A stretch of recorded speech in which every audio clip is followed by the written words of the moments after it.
Buntag sa tanan karon magbasa na pud ta sa pulong sa Ginoo. Dire sa Salmo 37 bersikulo 3 paingon 9.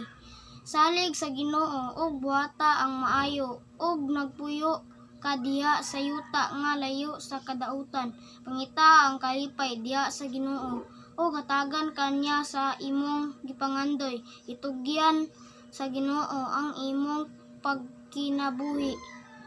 Salig kaniya og mutabang siya kanimo, padad-agon niya ang imong kaayo sama sa kahayag sa adlaw ug ang imong pagkamatarong sama sa udtong tutok.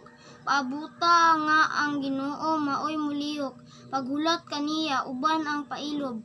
Ayaw kasinahi ang nagmauswagon ug ang nagmalampuson sa dautan nilang pumaagi.